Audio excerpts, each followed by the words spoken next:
Je m'appelle Yanis Fontenot, j'ai 19 ans, je suis étudiant à l'université d'Angers. Je fais une double licence anglais-espagnol.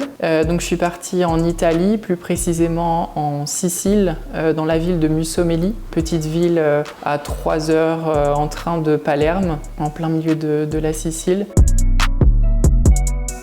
Pour ma mission, je l'ai fait dans une association culturelle qui travaille avec des enfants. Mes missions en général, c'était créer des activités plutôt ludiques, donc ce qu'on appelle de l'éducation non formelle, pour faire apprendre aux jeunes l'anglais sur des thèmes variés qui allaient des langues jusqu'à l'environnement.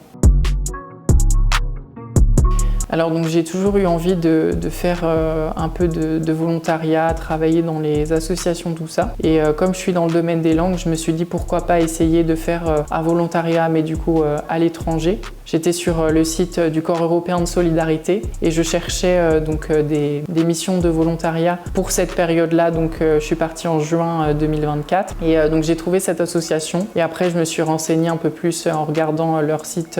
Donc c'est vraiment ce côté-là d'ouverture d'esprit et d'ouverture à l'étranger qui m'a beaucoup plu.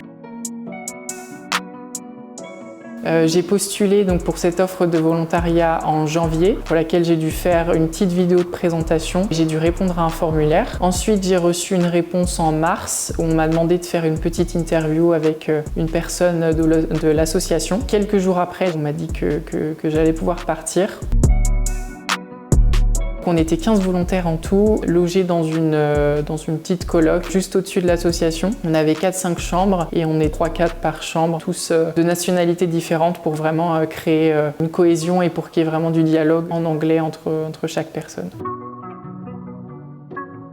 Il faut savoir que la ville où j'étais, c'était une ville assez religieuse. Et donc moi, un jour, je me suis baladée dans les rues de Mussomeli. Les gens là-bas sont assez bienveillants et sont toujours dans le dialogue. Et donc j'ai pu échanger avec un Italien. Le problème, c'est que je ne parle pas italien du tout. Et donc le seul mot que je connaissais, c'était chiesa, donc qui veut dire église. Et donc j'ai essayé de faire une petite phrase avec ce mot-là. Et lui était assez religieux, donc il a commencé à me parler de l'histoire de la ville de Mussomeli, de toutes ces églises, parce que c'est une ville avec 14 églises. Et là, il a commencé à me montrer une vidéo qui a duré 10 minutes avec la présentation des 14 églises de Mussomeli. Et donc c'était un petit peu gênant sur le moment parce que je voulais pas couper court à la conversation comme ça et partir, sachant que je ne savais pas parler du tout italien. Voilà, après ça m'a fait une petite anecdote assez drôle à raconter. Pour la seconde anecdote, on était un groupe assez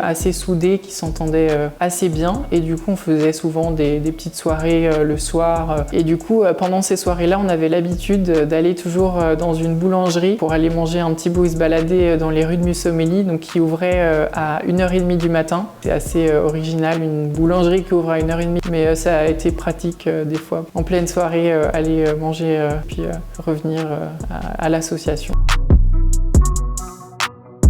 Le mot que j'ai appris, c'était allora. Donc c'est un mot qu'on utilisait tous les jours, juste avant en fait les activités. On avait une petite réunion avec les membres de l'association. Il y avait une dame qui s'appelle Roberta et qui disait toujours ce mot-là, qui veut dire c'est un peu l'équivalent de donc ou alors. Elle disait toujours allora, che facciamo? Qu'est-ce qu'on fait? Qu'est-ce qu'on a de prévu pour aujourd'hui? Voilà. Et c'est vraiment un mot qui est resté dans tout le groupe. On répétait ça souvent tous les jours en fait. Voilà.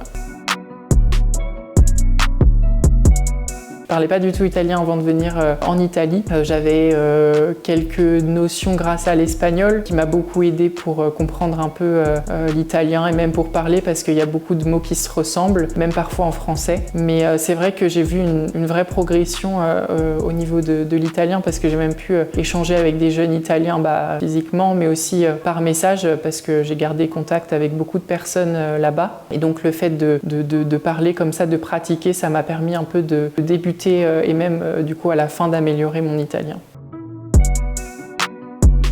Je dirais que ça a amélioré un petit peu ma confiance en moi parce que j'étais un petit peu stressée même par rapport à la langue. Mais en fait, finalement, je me suis bien débrouillée. Je me suis servi un peu de l'anglais, de l'espagnol. Puis même, on était toujours plusieurs volontaires, donc on arrivait toujours à s'en sortir avec la langue. J'ai amélioré un petit peu ma gestion du stress et ma confiance en moi, notamment pour le transport parce que c'était un voyage assez long avec 2 escales à chaque fois. J'ai appris un peu à gérer mon stress, l'organisation, tout ça.